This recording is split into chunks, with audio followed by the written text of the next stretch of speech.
Puji nama Tuhan, pagi hari ini Tuhan sudah berikan kita waktu yang baru, berkat yang baru, hari yang baru, bahkan napas hidup yang baru.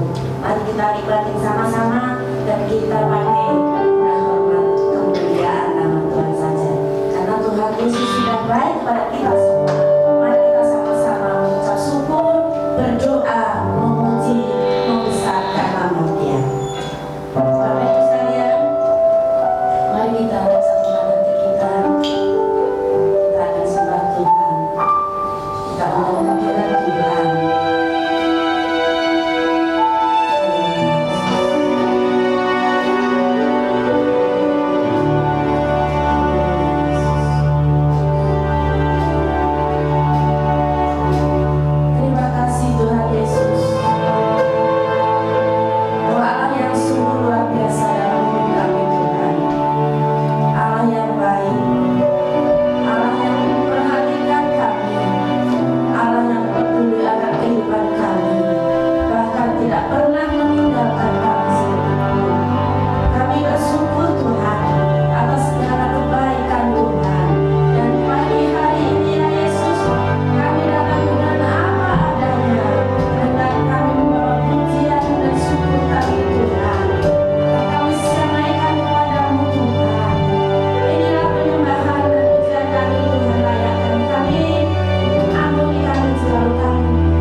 yang maha tinggi yang kami puji, kami sembah.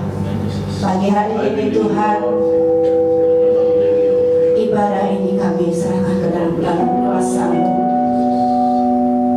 Awal, pertengahan hingga akhirnya Tuhan, kiranya Tuhan berkati. Biarlah ibadah ini menjadi berkat bagi setiap kami yang ada, menjadi kekuatan bagi setiap kami yang lemah, menjadi pemulihan kami, sehingga kami berkemenangan oleh Engkau Tuhan. Terima kasih Tuhan, hanya di dalam nama Tuhan Yesus Kristus kami siap beribadah. Haleluya, amin. Kemuliaan bagi Tuhan. Bapak Ibu sekalian, sekalipun Bapak Ibu Saudara sekalian, sekalipun di kehidupan masa kini, pada saat-saat ini kita merasakan kesulitan, tetapi kalau kita sadari kita mempunyai Allah yang besar, yang lebih besar dari setiap permasalahan kita. Yang setuju katakan pada hari ini saudara, waktu yang Tuhan sediakan buat kita semua, kita tidak boleh khawatir, tidak boleh cemas, tidak boleh takut akan segala keadaan yang saat ini. Tetapi Tuhan berkata, aku siap menolong, karena aku yang memberi pengharapan, karena aku yang menyediakan hari esok. Jadi apa yang dikhawatirkan saudara? Tidak ada. Kita bersyukur kalau hari ini kita boleh berjalan sampai tempat ini untuk kami beribadah. Itu adalah anugerah. Kita bersyukur kita boleh duduk di kursi yang bagus, yang nyaman, tidak di kursi roda saudara. Itu adalah suatu kemurahan. Oleh karena itu, mari kita bersukacita buat Tuhan, menikmati hari yang ada, menikmati berkat yang ada, bahkan mujizat-mujizat yang akan terjadi bagi setiap orang percaya. Dasar dari yang kuharapkan,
Kita tidak boleh ragu, karena firman-Nya ya dan amin. Janjinya tidak pernah berubah. Seperti pagi hari, mentari bersinar tepat pada waktunya. Karena itu, sadarilah bahwa setiap nafas hidup kita, Tuhan tahu. Setiap permasalahan kita, Tuhan juga tahu. Biarlah pagi hari ini hanya hati kita, tubuh dan jiwa kita sebagai penyembahan buat Tuhan. Tak pernah ragu akan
kemuliaan selamanya.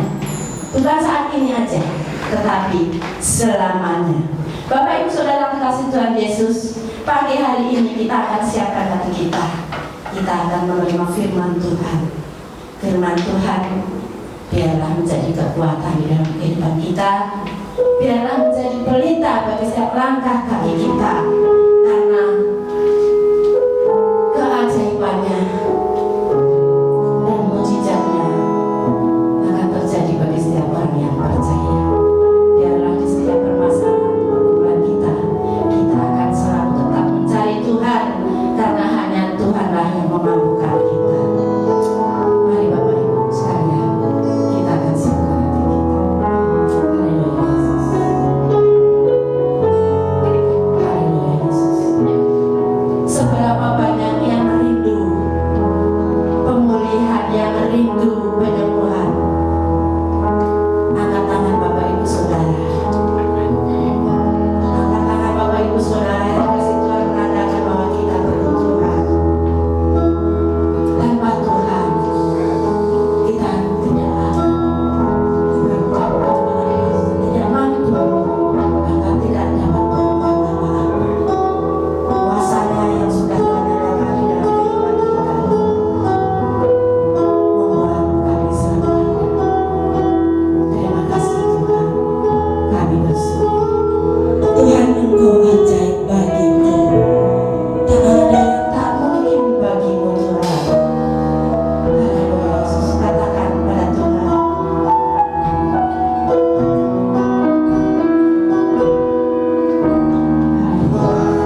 biasa. Kita mau sama-sama belajar akan kebenaran firman Tuhan pada pagi hari ini yang terambil dari Injil Lukas. Lukas 18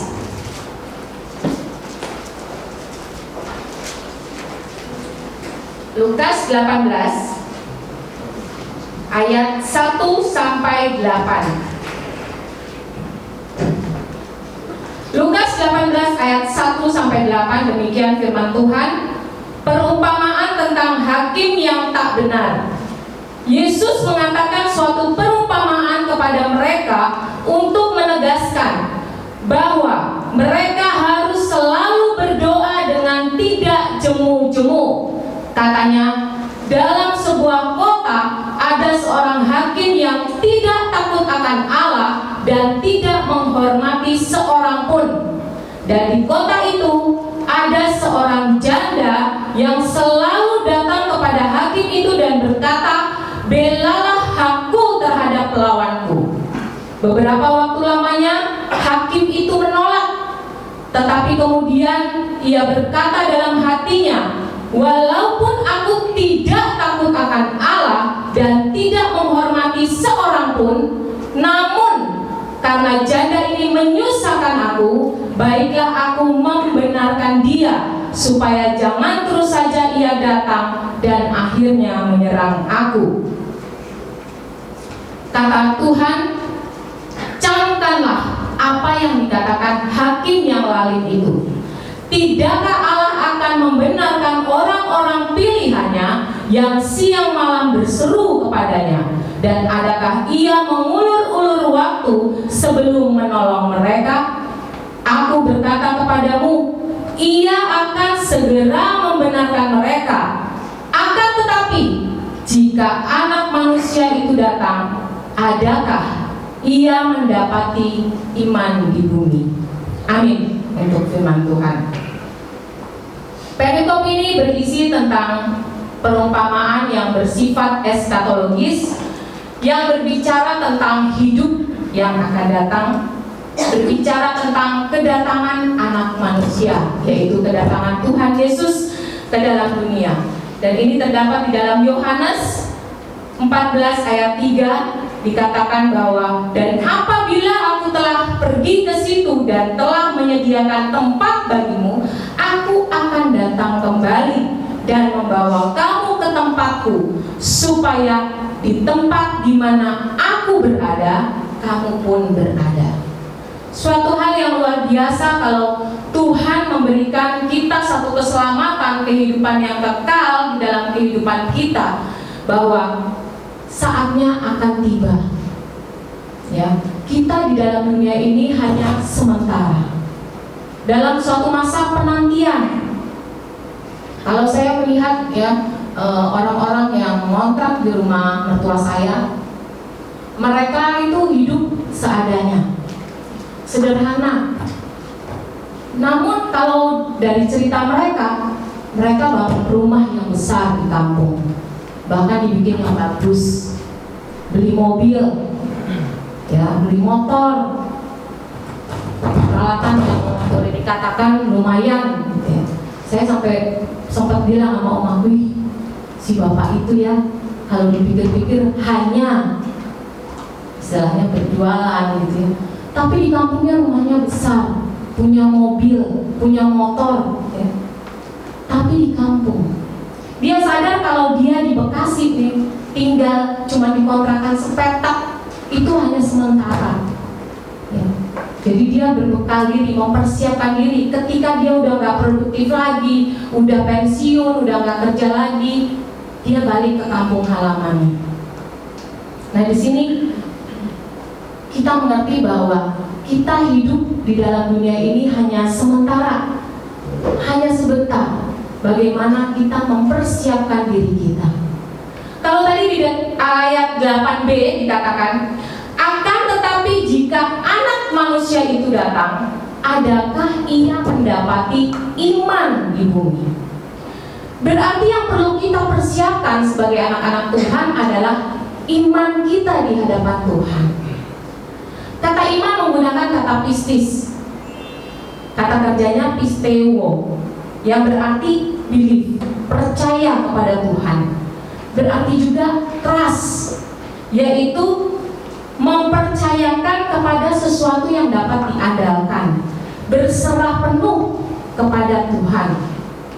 Berarti juga to be firm, berarti kepercayaan karena adanya satu keyakinan yang kokoh. Jadi punya prinsip yang kuat, tidak gampang terombang-ambing. Berarti juga reliable, percaya kepada sesuatu yang dapat diandalkan. Karena Tuhan itu berkuasa, dapat diandalkan. Makanya iman di dalam Tuhan. Selanjutnya juga berbicara tentang faithful. Artinya iman itu percaya dengan satu kesetiaan. Jadi imannya udah gak goyah, to be firm, tapi ada kesetiaan, setia. Ya. Jadi ketika Tuhan katakan adakah iman di bumi, berarti iman itu sesuatu hal yang penting. Iman bukan hanya sekedar iman saya percaya, bukan. Tetapi bagaimana kita kokoh, bagaimana kita kuat, bagaimana kita memiliki prinsip yang benar, bagaimana kita mengandalkan Tuhan. Itu iman. Jadi kita sungguh-sungguh mempercayakan hidup kita sepenuhnya kepada Tuhan. Karena Allah yang kita sembah adalah Allah yang berkuasa, dan hanya Dia satu-satunya yang dapat kita andalkan. Bukan harta kita, bukan posisi kita, jabatan kita, bukan. Tapi hanya Dia satu-satunya yang dapat kita andalkan. Dan itu nanti akan terlihat dari perbuatan kita, sikap hidup kita, moral kita, etika kita, sehingga nama Tuhan dipermuliakan. Iman juga menjadi penting karena dengan iman kita dimampukan untuk melewati semua persoalan di dalam hidup ini. Karena di dalam masa-masa penantian kita di dalam dunia, kita masih hidup di dunia, pasti punya masalah. Gak ada manusia yang tidak punya masalah. Semua bermasalah, ya. Semua memiliki persoalannya masing-masing. Kadang kita melihat, wah si bapak A enak ya, ibu A enak ya, tapi kita nggak tahu ada persoalan apa di dalam kehidupannya. Orang itu sawang sinawang, rumput tetangga lebih hijau dari rumput rumah sendiri. Kalau teman saya lagi bangun rumah, dia lagi kontrol rumahnya, dia lihat tetangga sebelahnya. Dia bilang, saya pengen nih rumah kayak ini. Istrinya bilang, itu rumah kita yang awal, Pak. Ya kan? Saya nggak pernah tahu tuh, wah kalau tahu rumah saya kayak gini, mah saya nggak mau rombak rumahnya. Loh, rumah udah setengah jalan dibangun, dia baru ngeh kalau rumahnya seperti rumah tetangganya. Dan dia melihat rumah tetangganya lebih bagus dari rumah yang mau dia bangun. Itulah manusia, nggak pernah puas, nggak pernah cukup dengan apa yang ada. Nah, di dalam hari-hari terakhir di dalam Alkitab dikatakan bahwa akan ada banyak malapetaka, akan banyak adanya kesusahan, akan ada banyak bencana alam, banyak peperangan, penyakit sampar. Bahkan kalau hari-hari ini kita diperhadapkan dengan virus yang begitu kecil namun menakutkan, itu membuat kita takut, membuat kita gentar, membuat kita khawatir. Tapi iman di dalam Tuhan menjadikan kita kuat. Makanya Tuhan katakan, adakah iman di bumi? Karena kita masa penantian, banyak kesusahan yang terjadi, kita perlu kekuatan yang dari Allah, yaitu iman. Nah, iman itu gak berwujud, iman itu gak terlihat. Cuma Tuhan yang tahu kekuatan hati kita, iman kita di hadapan Tuhan. Iman itu terlihat melalui perbuatan kita. Makanya Yakobus bilang, iman tanpa perbuatan adalah mati. Jadi iman itu gak berwujud. Nah, dia akan terwujud, termanifest dengan perbuatan kita, sikap hidup kita, perkataan kita, doa-doa kita. Kalau kita lihat sepintas gini, udara nggak kelihatan, ya kan? Udara nggak terlihat, tapi bisa dirasakan. Apalagi kalau udah berhembus angin sepoi-sepoi, kita mulai rasa, oh ya ada udara. Apalagi kalau ada badai topan, bus, anginnya kenceng banget, bahkan berputar-putar ya, jadi angin puting beliung ya. Nah, itu baru terlihat. Iman juga demikian, adanya di dalam hati kita, hubungan kita dengan Allah. Maka iman itu terwujud dari doa kita, perbuatan kita. Nah, dalam perumpamaan ini, perbuatan kita melambangkan iman kita, dan doa-doa kita itu adalah manifestasi daripada iman. Di dalam ayat pertama dikatakan, Yesus mengatakan satu perumpamaan kepada mereka untuk menegaskan bahwa mereka harus selalu berdoa dengan tidak jemu-jemu. Jadi manifestasi iman yaitu dengan berdoa tidak jemu-jemu. Berdoa berarti permohonan dalam Kamus Bahasa Indonesia. Kata Yunani yang dipakai adalah prosenkomai, yang berarti menyembah Allah. Jadi berdoa bukan hanya permohonan berbicara kepada Tuhan, tetapi dengan menyembah Allah. Kalau tadi diawali doa itu adalah manifestasi dari iman, maka berdoa berarti permohonan kepada Tuhan dengan menyembah Tuhan yang disertai dengan mengandalkan Tuhan, percaya penuh kepada Tuhan. Itu dikatakan doa yang tidak jemu-jemu, doa yang tidak tawar hati, doa yang tidak bimbang, doa yang tidak takut, dan percaya bahwa Tuhan pasti menjawab setiap doa. Doa yang tidak jemu-jemu itu yang seperti apa? Doa yang selalu datang dan doa yang berkali-kali dan tepat sasaran. Kalau tadi dikatakan engkau berdoa dengan tidak jemu-jemu dan diperumpamakan dengan janda yang selalu datang, maka doa yang tidak jemu-jemu itu doa yang selalu datang. Di dalam ayat ketiga dikatakan, dan di kota itu ada seorang janda yang selalu datang. Dan di ayat yang kelima juga dikatakan, namun karena janda ini menyusahkan aku, baiklah aku membenarkan dia supaya jangan terus saja ia datang. Di ayat ketiga menggunakan kata erketo, namun di ayat yang kelima menggunakan kata erkomai. Namun dua-duanya sama dengan akar kata erketo, yang berarti persekutuan dengan Allah. Jadi berdoa yang selalu datang itu berarti berdoa dengan memiliki persekutuan dengan Tuhan.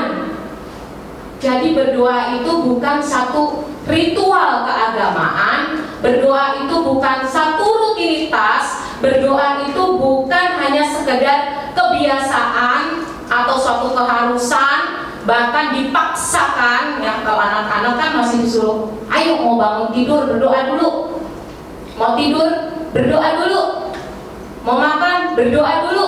Itu biasa anak-anak masih dipaksakan ya. Tapi berdoa itu menjadi satu kerinduan, karena tadi dikatakan menggunakan kata erketo, selalu datang. Jadi datang kepada Tuhan merupakan satu kerinduan untuk ngomong sama Tuhan, untuk curhat masalah-masalah kita sama Tuhan, membangun hubungan dengan Tuhan ya, sehingga ada persekutuan yang mesra. Kalau suami istri ya tinggal dalam satu rumah, tapi satu hari nggak ngomong, atau mungkin 2 hari, 3 hari, bahkan berhari-hari gak ngomong, maka yang terjadi apa? Hubungannya menjadi tidak mesra, hubungannya gak baik, miskomunikasi. Itu kalau gak berbicara.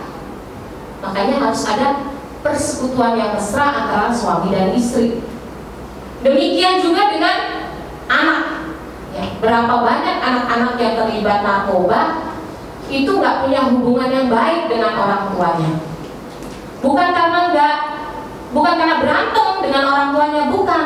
Karena nggak ada relasi persekutuan yang intim dengan orang tuanya.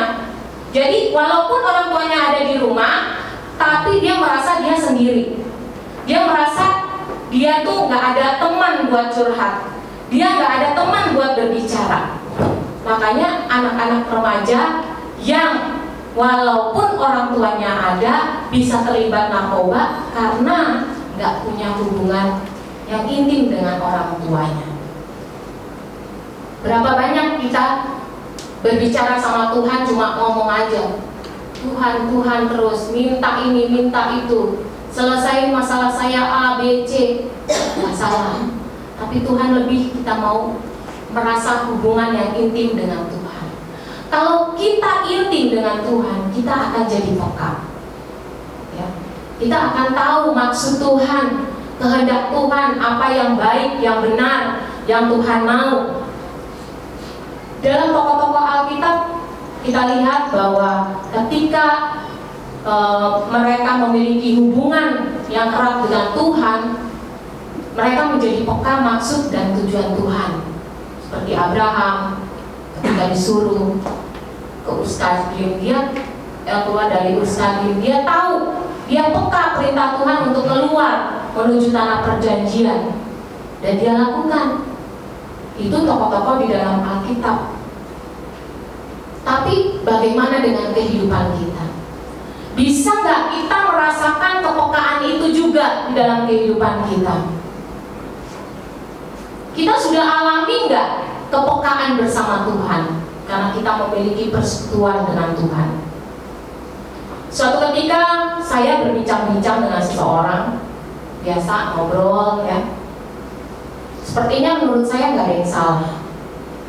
Tapi ketika saya pulang berdoa, Tuhan ingatin, kamu salah, koreksi. Saya bilang nggak ada Tuhan, kayaknya nggak ada yang salah dengan ucapan saya. Tuhan sampai detail bilang, kamu bicara A, tapi orang yang kamu ajak ngomong itu persepsinya beda, dia B. Aduh, Tuhan, aku nggak tahu. Koreksi aku terus Tuhan, supaya aku nggak salah ngomong. Kadang kita diingatkan Tuhan ketika kita belajar peka dengan Tuhan, kita akan tahu Tuhan maunya seperti apa. Kadang saya juga dalam hidup saya kalau setiap berdoa, saya suka bilang, benar nggak ya suara Tuhan? Benar nggak ya? Saya merasa nggak mungkin karena saya nggak pernah mengalami hal-hal seperti demikian. Tapi Tuhan bawa saya sedemikian. Jadi betapa hidup ini kita perlu hati-hati, perlu persekutuan dengan Tuhan supaya kita tahu maksud Tuhan, bahwa apa yang baik menurut kita belum tentu baik buat Tuhan. Apa yang menurut kita nggak berdosa di mata Tuhan itu berdosa. Kita jadi peka dengan suara Tuhan. Selanjutnya, doa yang tidak jemu-jemu itu berarti doa yang berkali-kali dan tepat sasaran. Kita lihat di dalam ayat yang kelima, namun janda ini menyusahkan aku, baiklah aku membenarkan dia, supaya jangan terus saja ia datang dan akhirnya menyerang aku. Menyerang kelihatannya seperti orang berantem ya, tapi ternyata memang iya menyerang itu. Menyerang menggunakan kata hupopiaso. Dalam istilah biasa istilah ini dipakai buat petinju yang meninju lawannya tidak hanya satu kali ya, berkali-kali, tapi harus tepat sasaran. Jadi kalau percuma kalau berkali-kali tapi nggak tepat sasaran ya. Mungkin di sini ada yang udah pernah nonton tinju ya. Kalau anak-anak muda kayaknya sekarang enggak ya. Itu era 80 ya, era 90 ketahuan deh usia saya ya. Karena bapak saya senang banget tinju ya pada masa itu gitu ya. Jadi saya selalu lihat pertandingan tinju. Tinju itu memukul dengan segenap tenaga dengan sasaran yang tepat. Atlet tinju yang terkenal Mike Tyson. Mungkin anak muda ada yang tahu? Saya lirik Pak Kris, soalnya pas saya bilang anak muda kok dia langsung manggut-manggut ya. Jadi dia dikenal dengan Iron Man ya, tangan besinya. Betapa tangannya itu bisa meninju lawannya dengan satu kekuatan penuh dan tepat sasaran. Makanya dia beberapa kali memenangkan ya, bahkan mungkin bisa dikatakan dia yang paling banyak memenangkan pertandingan. Nah, seorang petinju tidak asal saja meninju sasarannya, harus tepat dan berkali-kali kalau ingin lawannya jatuh. Paulus di dalam 1 Korintus 9 ayat 26 mengatakan bahwa seorang petinju tidak sembarangan saja memukul. Jadi benar-benar harus tepat. Kalau di dalam renungan pagi saya yang berbicara tentang iman Ishak, ya, mungkin ada yang sudah dengar. Itu di dalam bahasa Ibrani menggunakan kata atar yang berarti menggali. Berarti tidak cukup satu kali ya. Karena ketika pohon mau ditanam, kita menggali tanah. Kalau cuma sekali, dangkal ya. Harus berkali-kali biar dalam dibalut tanamannya dimasukin. Jadi berdoa dengan tidak jemu-jemu, yang berdoa berkali-kali dan yang berdoa dengan sasaran yang tepat, berarti berdoa yang memiliki persekutuan dengan Tuhan berulang-ulang, sasarannya harus tepat dan benar. Dalam hal ini harus sesuai dengan kehendak Tuhan, bukan kehendak kita yang kita paksain. Berapa banyak kita berdoa maunya Tuhan jawab hal yang itu terus gitu. Tapi maksud Tuhan bukan itu sebenarnya. Maksud Tuhan yang lain. Nah, ini harus benar dan tepat sasaran. Karena memang tidak salah kita menaikkan permohonan pribadi kita di hadapan Tuhan, keinginan kita. Walaupun Tuhan sudah tahu apa yang menjadi keinginan kita. Tuhan sudah terlebih dahulu tahu. Tapi tidak salah kita menaikkan. Tapi Tuhan mau yang benar, yang sesuai dengan kehendak Tuhan, dan juga tidak hanya untuk diri kita sendiri, tapi juga untuk orang lain. Berapa banyak kita sudah berdoa buat keselamatan keluarga kita, ya. Mungkin om, tante, opung, ya. Terus apa? Tulang, ya kan? Berapa banyak kita sudah berdoa bagi keluarga kita? Berapa banyak kita berdoa buat tetangga samping kiri, depan belakang kita? Karena biasanya tetangga adalah saudara, ya. Karena kalau saudaranya jauh, biasanya yang direpotin tetangganya. Berapa banyak kita berdoa buat mereka supaya mereka juga menerima keselamatan? Kita juga perlu berdoa buat hamba-hamba Tuhan, pelayan-pelayan, tempat di mana kita berkomunitas, berdoa bagi teman-teman seiman. Kita juga berdoa bagi bangsa dan negara kita. Jadi berdoa bukan hanya diri kita sendiri, tapi berdoa untuk kepentingan orang lain juga, kepentingan bangsa dan negara kita. Ayub ketika dia semasa hidupnya, ketika anak-anaknya berpesta, dia berdoa buat anak-anaknya pagi-pagi hari, mempersembahkan kurban, supaya kalau anaknya berbuat salah di mata Tuhan, Tuhan ampuni. Berapa banyak kita di dalam keluarga, kita berdoa buat anggota keluarga kita dengan sungguh. Bukan hanya sekedar ya, bukan hanya sekedar pengucapan, bukan hanya sekedar rutinitas, kebiasaan, oh doain A, B, C, D. Enggak, tapi benar-benar kesungguhan hati supaya keluarga kita dipulihkan, keluarga kita semakin dekat dengan Tuhan. Selanjutnya, di dalam ayat 6, 7, dan 8a, kata Tuhan, camkanlah apa yang dikatakan hakim yang lain itu. Tidakkah Allah akan membenarkan orang-orang pilihannya yang siang malam berseru kepadanya, dan adakah ia mengulur-ulur waktu sebelum menolong mereka? Aku berkata kepadamu, ia akan segera membenarkan mereka. Di sini Yesus menggunakan satu perbandingan di mana apa yang terburuk dalam diri manusia, yaitu hakim yang lain, dengan apa yang terbaik dalam diri Allah, di mana Ia adalah hakim yang adil. Kalau hakim yang lain tadi membenarkan janda karena takut menyusahkan dia, dan supaya janda itu tidak terus-menerus datang dan bahkan menyerang dia, maka Allah yang kita sembah tidaklah demikian. Ia adalah hakim yang adil, bahwa dia akan membenarkan orang pilihannya yang berseru-seru kepadanya siang dan malam. Karena kita umat pilihan Allah, kita sudah diangkat menjadi anaknya. Kalau hakim tadi membenarkan karena takut diserang, tapi Tuhan Allah yang Maha Adil, Ia akan membenarkan orang pilihannya.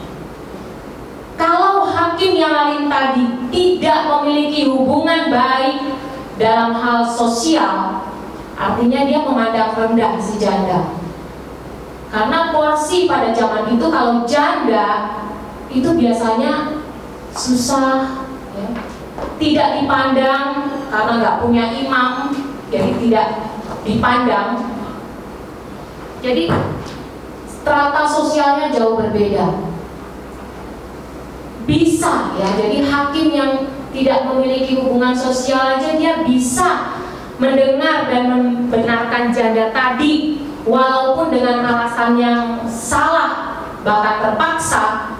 Maka tidaklah demikian dengan Allah kita. Allah yang telah memanggil dan memilih kita menjadi umatnya, sehingga kita memiliki hubungan. Kita memanggil Allah kita Bapa dan kita anak, pastilah akan mendengar seruan doa permohonan umatnya karena kasihnya. Jadi bukan karena terpaksa, tapi karena kasihnya. Kalau hakim yang lain tadi memberi keputusan bertindak untuk kepentingannya sendiri, yaitu agar ia aman, maka Allah yang kita sembah adalah Allah yang bertindak karena keadilan dan kemahatauannya demi kepentingan dan kebaikan umatnya. Jadi segala sesuatu demi kebaikan kita.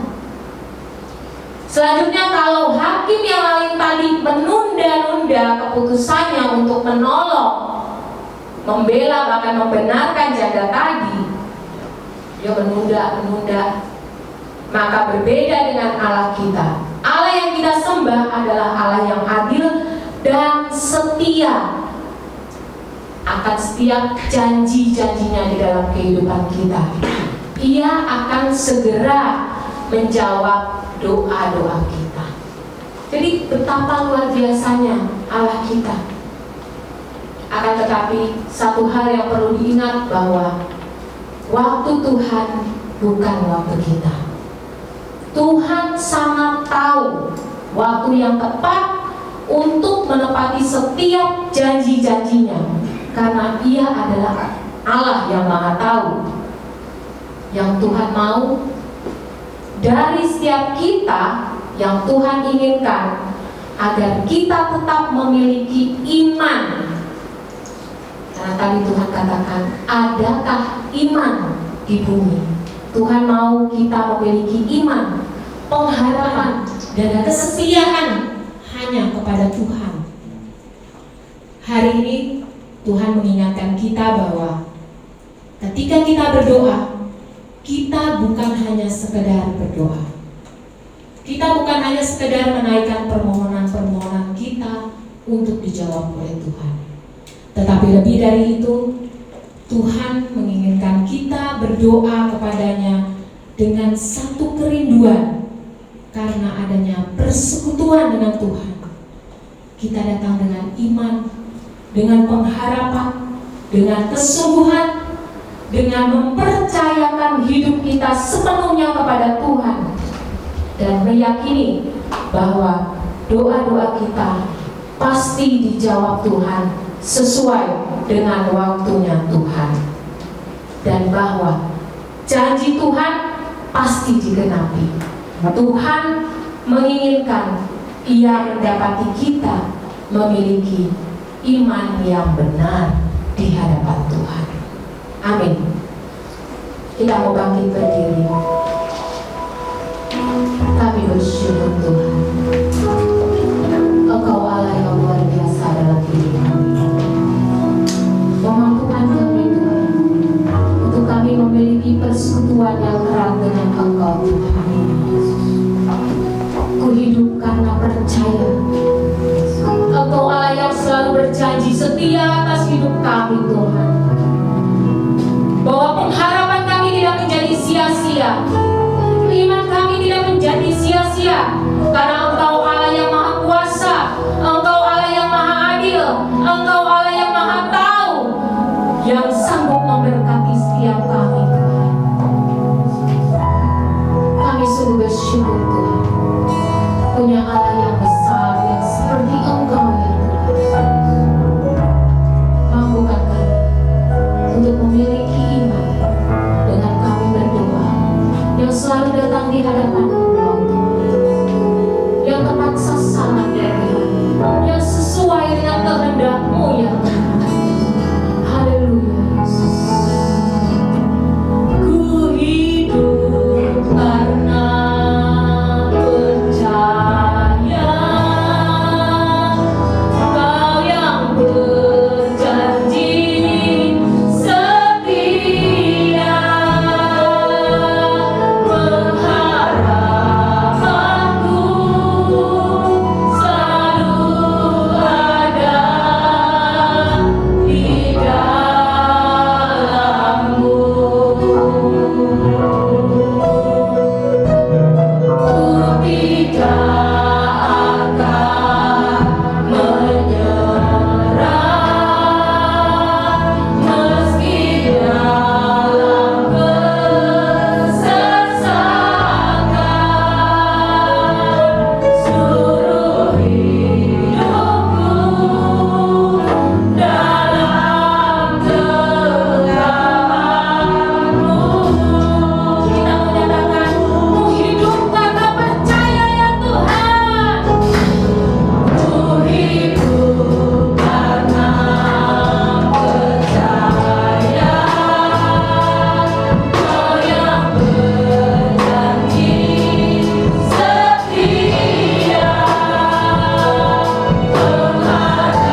kami dengan Tuhan.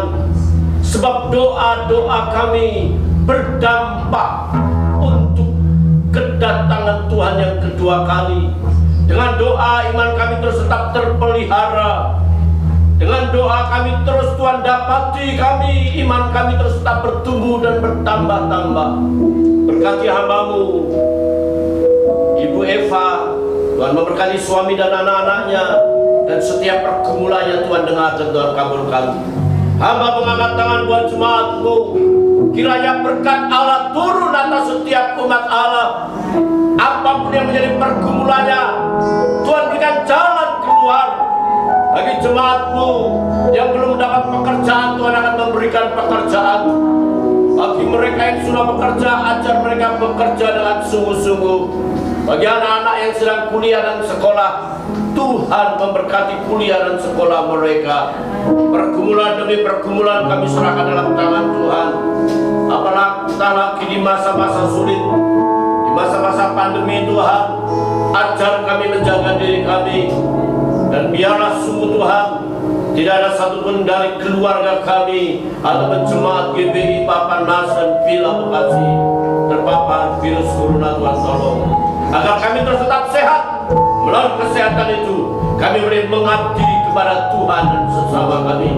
Kami perlu terus tetap melanjutkan pelayanan kami untuk kerajaan Allah. Berkati tetangga kiri kanan di tempat ini, keberadaan kami menjadi berkat mereka. Berkati pemerintahan kami dari daerah sampai pusat, presiden kami Bapak Insinyur Joko Widodo, Tuhan berikan hikmat untuk mengatur negeri ini sehingga keamanan dan ketentraman boleh nyata, sebab semuanya berdampak dalam kehidupan umat-Mu. Sekiranya jemaat-Mu sebentar hendak memberikan persembahan, berkati persembahan yang telah dipersiapkan. Jangan biarkan jemaat-Mu miskin dan berkekurangan. Jemaat Tuhan semakin diberkati Tuhan dan menjadi berkat. Nama Tuhan dipermuliakan. Pimpin perjalanan jemaat-Mu sampai ke rumah dengan selamat, dengan penuh sukacita dan membawa berkat iman.